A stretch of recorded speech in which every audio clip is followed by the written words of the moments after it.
Well, here we go. It's Monday night, 9:12 p.m. And this is, of course, the Toronto Beer Podcast. With me, Chris Schreier. Let's get some opening effects. Wow. I got to take a drink. Not what I'm drinking tonight on the podcast, but I'll tell you this one for free. Farmer's Tan IPA from Ostos is pretty tasty. Reminds me a lot of High Ally from Cigar City down in Florida. Drink a lot of High Ally whenever I'm in the States, which doesn't happen too often. We did go to Florida a couple years in a row there visiting with family, and High Ally was a favorite. And Farmer Tan IPA reminds me of that. Anyway, just finishing that off, and then we're going to move into what I'm actually drinking tonight. So did you get a chance to check out the quiz show yet? If you're watching at home live, which doesn't look like anybody is just yet, but if you were to be, you maybe were listening live when I did it with Sam a couple weeks ago. Finally got around to digging that audio out of the video and posting it live. And I got to tell you, what a romp. There are not a lot of people in the craft beer scene that I enjoy spending time with, digitally or physically, which sounds kind of dirty. Sam and I have never fooled around, but Sam would be right up there on the top of the list with a couple of other quality people in the craft beer scene. Love that guy. So if you haven't checked it out, it should be in your podcast feed. If you're listening to this, it'll be the previous one. Doesn't have an episode number because it's an episode out of time. That's what I called it. So dig that. A lot of fun, a lot of history and trivia.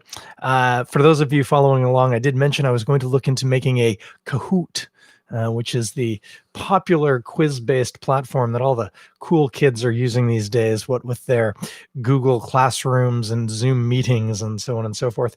However, the way that I wrote the questions often did not work well with these Zoom formats. So we're exploring some other options. The other thing is there were some aspects of that quiz which were very Sam specific, but I think it might be kind of fun. Put together a bit of a craft beer quiz, maybe a more general one, and then bring people on, get them to do it.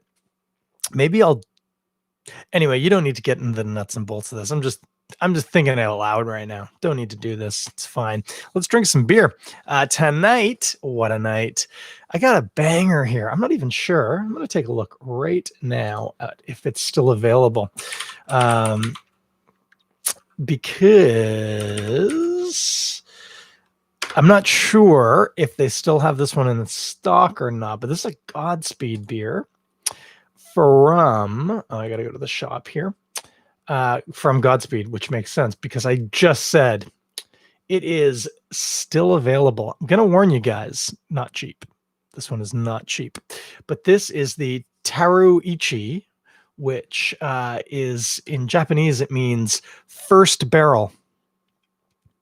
This is the first beer that they've canned out of their barrel program, if I recall the story correctly. Let me see if I can pull up some info on this. I really shouldn't be doing this live, but hey, there you go. Taru Ichi, meaning first barrel. Our first barrel-aged beer to be released in package has been over 2 years in the making. On its face, this beer features... Oh, let's stop there. I don't want to know what it features. I'm flipping back to my stream because I like to...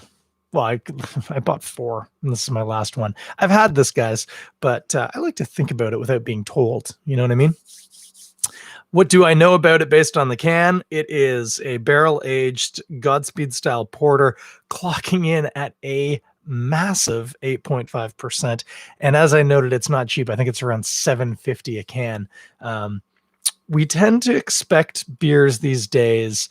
A good hallmark would be $1 per 100 ml. So a 355 ml can, if it's $3.50, I know that's expensive for a lot of people, but that's from a brewery, that's acceptable. Generally find it a little bit cheaper at the LCBO. LCBO, you're dealing in higher volume and stuff, and also you have to be competitive. But for brewery releases, $1 100 ml, pretty reasonable. When you're dealing with a 8.5% porter that spent 2 years in a barrel, obviously you need to start adding in some more money to make that math work. So at almost twice what I just said, I still personally think this beer is a good value. You want to know why? Glad you asked. I love the way that one sounded. Oh man, I'm looking at the waveforms. It was like more of a kind of sound. It wasn't like a. There's never one much for beatboxing. What do we got here? I got my little Cask Days from 2008. This is a 12-year-old Cask Days glass. Gonna pour it into that. I thought that'd do it well. And what have we got? Well, good golly gee Terwilligers. This is black, as you'd expect from a porter. I could tell when I was pouring, it's tending towards brown. I can see a little brown around the edges, as opposed to, say, being red. Definitely a brown malt base, but black as night, that is. I was going to say, oh, there's a glimmer of red. Nope, that's the power light color casting from my monitor. It's brown and black, and I mean, that's what it is. It's a porter. Not a ton of head on that pour, although I wasn't trying very hard. Also, this wasn't a wet glass, and I think we've talked about this, but it's always best to pour your beer into a pre-moistened glass if you're not afraid of the word moist, which I'm not. Oh, man. Yeah. On the nose, tons of barrel. Oh, man. It's vanilla and tobacco, chocolate. I just bumped my face off my mic. Yeah. Molasses. Did I say that already? Brown sugar / molasses. Maybe a touch of smoke from the malt, but not much. I'm trying to figure out what the spirit from the barrel was. I mean, the brown sugar is making me think rum, but I'm getting like that vanilla-ness. Could be a bourbon barrel too. Does it say? Well, we'll find out in a minute because we know we have the page pulled up and it might say. Oh, it's a tough call because there's the leathery vanilla thing makes me kind of lean towards bourbon, but this big, very sweet molassesy smelling brown sugar hit, obviously makes you think dark rum. Tons of barrel though. Beautiful, beautiful aroma now.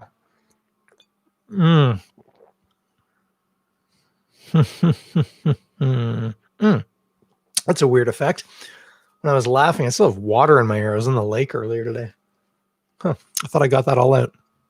Anyway, back to the beer. A little ADD tonight, apparently.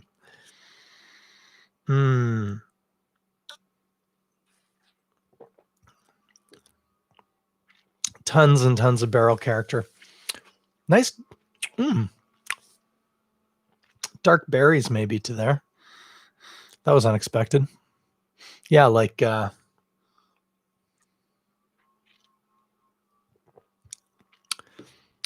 not very tart, almost overripe, like raspberry or maybe dark cherry. Tons of chocolate on the palate. Bit of coffee for sure. That vanilla and leather, definitely a bit tobacco-y. Interestingly, not as sweet as you'd expect based on that molassesy kind of pop off the nose. To be fair, less rummy on the palate than it is on the nose. Amazingly, for 8.5%, not a lot of heat at all. Almost none. Typically with a beer that says you expect a little bit of a up through your nose and mouth. I'm not getting much. Ooh, yeah, this is a bourbon barrel or maybe a whiskey barrel. Definitely. I'm almost gonna guarantee you bourbon or whiskey. Maybe a whiskey barrel. I don't want to get too predictive here. There's part of me that wonders if it's Highland Park. Delicious beer. Let's take it to the tape and see, because I really got to know this now. Bourbon barrels, so not Highland Park. Yep, bourbon. Okay, I'll buy that. Definitely a whiskey kind of pop to it. A lot of vanilla, leathery tobacco-iness, which I definitely associate more with the bourbon than with the than with the porter itself. Cola like highlights. Cola, that's interesting. I tend to think cola, well, the sweetness in that molasses, yeah, I could buy that. And I always think of a medicinaliness about cola. But then again, I think I'm thinking of an idealized cola as opposed to like a can of Coke. Hmm. Yeah, and that fruitiness, it's not quite as juicy as the berries I initially was thinking. It's jammier, like dried fruit almost. Kind of dried cranberry, maybe. It's delicious. This is a really good beer. Um, I'm really happy to be drinking it as my last beer before I shut her down until Friday, as Sam and I discussed in the quiz show. If you listen to it, um, yeah, this is insane. This is a very good beer. Part of the reason why I chose the Castays glass, for one, it's smaller, and this is obviously a 355 ml can, but also I feel like it gives it a bit of a, it elevates the experience a little. And this is definitely a slow sipping kind of beer. Dates maybe, or raisiny. That's that molasses and dried fruit thing happening. Is you get a raisiny or currenty kind of quality to it with chocolate. That's a pretty good beer. The usual question: what do you drink it with? A smoking jacket and a wing chair. Nice pair of slippers. Maybe a corgi sitting at your feet. That's what I would. I'd smoke with it for sure. Smoke a pipe, maybe. Maybe. Never really talked too much about smoking. I don't smoke cigarettes, but I do enjoy a pipe or a cigar. And, other stuff too. But that's not what we're having with this. With the pipe, that's an interesting question. Brigham makes some really interesting blends. I would lean more towards traditional, not get into too many fruity flavors. Go heavy on the tobacco. That's probably going to work pretty well. Again, not a super smoky beer by any standard.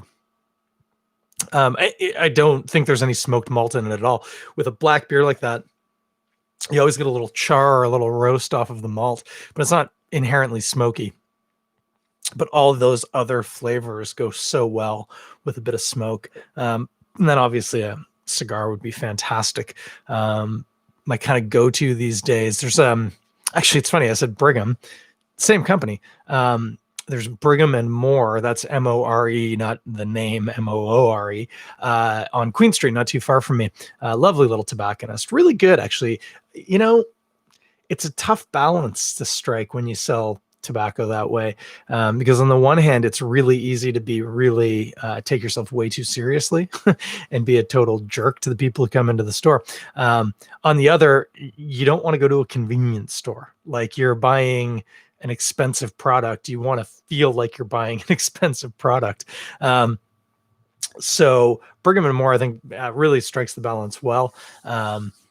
Gone are the days when you could go into a tobacconist and just walk into the humidor. You kind of always have to ask, and you're always accompanied, because I guess shoplifting is a problem, or especially now in COVID times. I haven't been in since COVID times. I wouldn't want tobacco that people have been breathing all over right now. I'm sure burning it would probably kill anything on it, but I mean, you don't burn the part you stick in your mouth, so that's a problem. Anyway, Brigham and More, I like those guys, and they do a couple of really nice house brand of cigars. Now, I used to, in my younger days, by younger I mean not child, but like late teens, early 20s, smoke some very beautiful the sort of cigars you would see in Cigar Aficionado magazine. Because I had disposable income and I was an idiot. But I did enjoy those cigars. I used to, when I was in high school, my last year I was 19, and I would go out at lunch and smoke a fucking $15 cigar, and I had a little Mickey of whiskey. That was a bit of an affectation. Anyway, now what I like, and I discovered to my pleasure, in unending pleasure, when I've spent time in Nicaragua, some Nicaraguan cigars are pretty solid, and the key to them is they're not the best cigar you're going to smoke by any standard. Oh, at least I haven't come across one where I'm like, that one's off the chart. But they punch way above their weight, especially when you're thinking in terms of cost. So often places like Brigham and More have their house brand. They have a couple of varietals at Brigham and More, but one of them is a Nicaraguan, and I get those Nicaraguan Robustos. That is a great cigar. Smoke those all day, take them fishing, just sit out front. It's nice. So if that's what you're leaning towards with this beer, highly recommend. If you get into really deep into the weeds, go for a Maduro wrapper, not a Connecticut shade. I find when you're trying to keep up with a big, very layered, complex beer, the Connecticut shade is a beautiful, mellow wrapper, but Maduro I find gives you a little bit more pepper, a little bit more punch. Obviously, you're limited because the people who make it are going to make it however they want, and typically with a Maduro wrapper, you're going to get a more robust smoke anyway. So that's the direction I would go with that. If you're insisting that you're going to eat food with this, good luck. Sticky toffee pudding. You heard it first here, kids. Have some sticky toffee pudding with this, and then have the cigar, and then all your dreams will come true.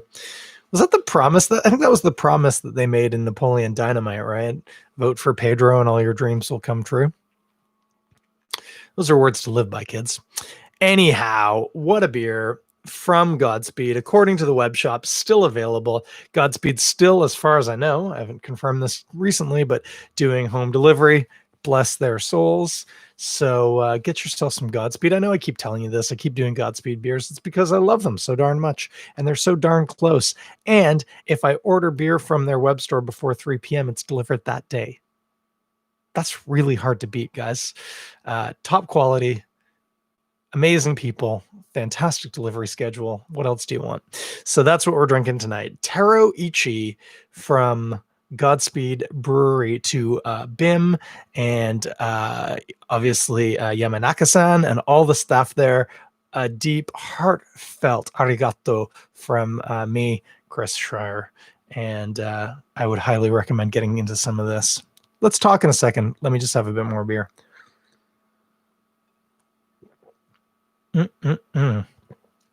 That's something. So kids, what's going on? Well, obviously still nothing, as we keep saying. No events to talk about to speak of. I did notice that Steam Whistle seems to be advertising because they can't do the Roundhouse Craft Beer Festival, which, by the way, it's a pretty good beer festival. I would recommend checking that one out next year. They're doing it looks like you can get a case of beer with like a selection from all the breweries that would have typically participated. That's a cute idea. I like that. Might even do that. See about getting me a case of the Steam Whistle Craft Beer Festival box and run through those. Because, yeah, like I say, it's a great festival. Lots of good breweries at that. Nothing's going to replace the joy of being in Roundhouse Park, which is delightful. But we can't have it all right now. And what with the COVIDs and all, this is as good as it's going to get. Other things that are happening, well, they're opening things back up. They're saying bars opening soon in Toronto. Patios, obviously, that's the ideal. You definitely want to be outside, guys. We still don't know much about this pox upon our society, but what they're starting to understand, they used to think it was just spit droplets, which are like drops. They're realizing, in fact, no, it does aerosolize depending on the person carrying it. And especially with aerosolization, that's a really hard word to say. You do not want to be in a confined space when that happens, because aerosolized stuff is suspended in the air. droplets fall. That's why they say keep 6 feet away, because unless you're really projecting, your spit droplets don't really travel that far. They fall to the ground before it hits your friend that you're talking to in the mouth. Aerosolized droplets, on the other hand, are suspended in the air. This, by the way, is how measles spreads. It's why measles is so horribly, horribly virulent. Is if a carrier is in an enclosed room, all of the air in that room will shortly be carrying measles, and the infection rate is obscene. COVID looks like it does have some aerosolized spread. At least that's what I'm hearing. And by no means am I a person who does any sort of research into this, but I listen to a lot of podcasts. So I'm basically an internet expert. Send me my certificate. But outside is the point. And so if you want to get out and have a beer with some friends, and believe me, we all do, outside, please, at a patio, properly distanced from not only the person across from you, but the people on either side of you. And then if you're doing that, please, please, please be gracious. Be gracious to the staff, be gracious to the other people drinking, and be gracious to the public walking by. It's going to be, well, maybe it won't be tough to remember. Maybe the moment you sit down, you will be completely taken by the sense of what an immense privilege it is to be able to go out and sit down at a table and have somebody bring you a beer that you can drink.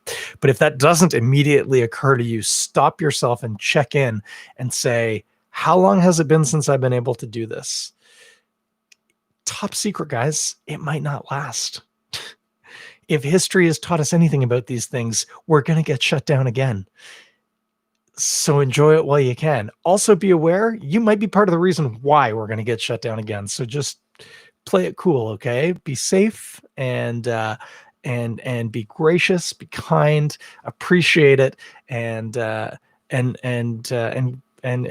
like I say, enjoy it and get out there, because for the bars that are opening, they are starving financially right now, and they need all the help they can get. So there's a real tough line, and you're going to have to do some soul searching and ask yourself, how does the scale balance for you?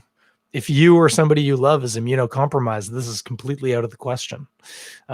On the other hand, if you're young and healthy and have a low exposure factor aside from this, this is a great way that you can help support businesses that you really love and that you want to see stick around. So you're going to have to figure that out for yourself. It might, this is going to sound serious for just going out for a beer, but you might want to talk to a doctor, or if you know somebody in the field of immunology, you're probably going to want to talk to the people you live with.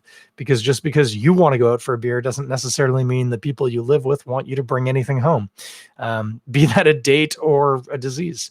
So it's a brave new world we're in, and you're going to have to figure it out for yourself. So if you're going to go out and enjoy a patio, enjoy it. Appreciate that privilege that you can do this, and just make sure that you're going in with your eyes open, your head up, and as always, whether it's going out for a beer on a patio or just wrapping up a podcast, be good to people and take care of each other.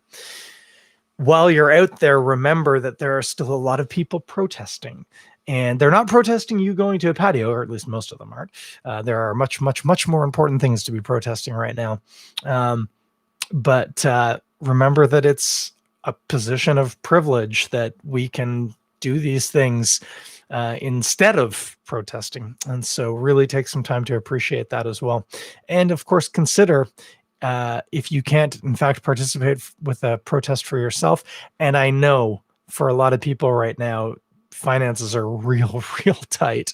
But if you can donate, by all means, tons of awesome opportunities to make financial, which is very real, tangible connections with organizations right now. To be honest with you, the easiest way, do a little search on Instagram of the BLM hashtag.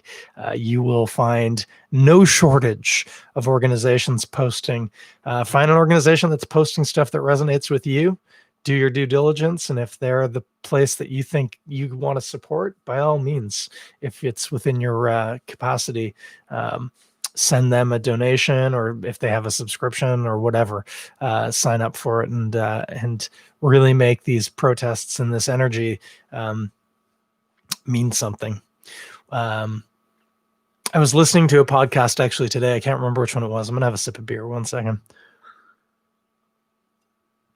And they were talking about how different these protests feel, that it feels like maybe something might actually come out of these. For one, it's been, I think, 3 weeks now since George Floyd was murdered, and it isn't letting up. It doesn't help that they keep killing Black people. So maybe that's part of the reason why there's been, I think, 2 at least well-documented cases of police brutality killing Black people since George Floyd, which is really awful. But maybe that's part of the reason why, but maybe it is just people are finally cluing in. But we are really, really good at forgetting about just going back to normal. Maybe COVID's part of the reason why, because we can't really go back to normal in other aspects of our life. But whatever it is, it feels like these protests are doing something. And while raising awareness is great, and I don't want to take a cent away from that, if we aren't supporting organizations, be it financially or with volunteer time, that are doing the actual nuts and bolts work, then the protest is for nothing. So again, with the caveat that I know a lot of people are hurting a lot financially. For a lot of you right now, it's just out of the question to give money to anything. But if that's not the case, if you are a professional who's been working from home and hasn't had an interruption of pay, now is the time. If for no other reason than that momentum that we've built is going to ensure that that money is going to actually have an impact and do good work. So if at all possible, please find an organization you connect with and make a donation if possible. If not, if money is really tight and you've got nothing to do right now because you're not working, at the very least, consider checking out some resources and just educating yourself some more. There's some fantastic documentaries on Netflix. And in fact, a bunch of publishing companies have opened up rights and have posted a lot of really good, often made by people of color, resources are available now on YouTube and Vimeo, where you can go and watch feature-length documentaries, series, whatever, for free. You don't even need to have a Netflix or a Prime or whatever account. And that's a really fantastic opportunity to just educate yourself, because the thing is, activism is great, but activism for the sake of activism is not great. You need to actually understand and know why it is that you're feeling outraged. And while as a person who's not a person of color, I'm very clearly white and identify and understand that as such. It's different. I've talked a lot about the fact that I've had some pretty bad experiences with the police, but at no point in any of them have I ever been worried that I might die. And my children never get worried if I were to get pulled over by a police officer. That's just not part of our existence. So there are aspects that I'm never going to understand, no matter how much I read, because I just haven't lived that in this world. I can't live it.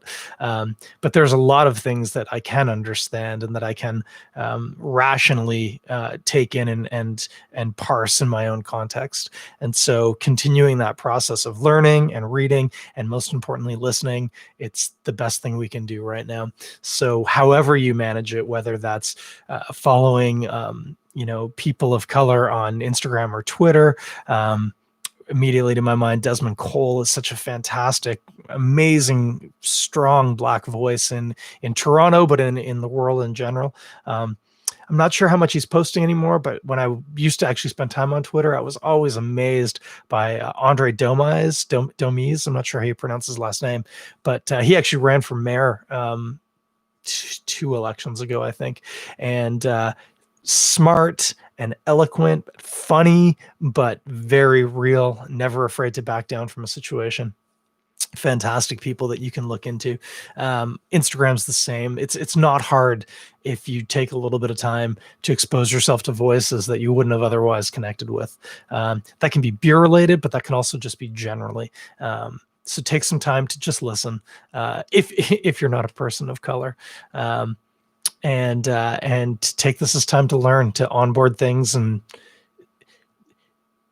see how those ideas impact you and change the way you view things, and allow yourself the space to grow. The other thing to allow yourself the space to do is to be wrong. I talk with people a lot, not just in the context of what's going on with race relations, but in general. We talk about failing up. You're going to fail. You're going to fail a lot in life. The important thing is to fail up so that when you fail, you come out better for whatever it is. And as a white person in this world, I can assure you I've failed a lot. And I can assure you a lot of the time I haven't failed up. And so what I just try and focus on is taking on new ideas and realizing where I've been wrong, and then trying to use that as an opportunity for growth rather than an opportunity to beat myself up, or even worse, to make it about me, to be like, oh, this is so sad. I can't believe how wrong I was. Don't do that. Nobody cares. Rather than glorifying how wrong you were and how smart you are now, just shut up about it and be right from now on. That's the best way to get forward. So I'm kind of on a tangent now. It's getting late. I don't even know how long I've been going for because I can't see a timer. 30 minutes. That's not bad. Let's shut her down, guys. Check out Taru Ichi from Godspeed, as well as all their other beers, which are all fantastic. If you know a bar that's opening or a brewery that's opening nearby you with a patio, and you are in a position where you can feel safe and financially able to go support them, by all means do. But otherwise, be safe, take care of each other. Like I always say, it's a tough walk we're all in right now. And so if you can, take care of somebody else, check in on a friend, offer a text, offer a call, whatever it is you do. But no matter, be good to each other out there. And I will talk at you in a week.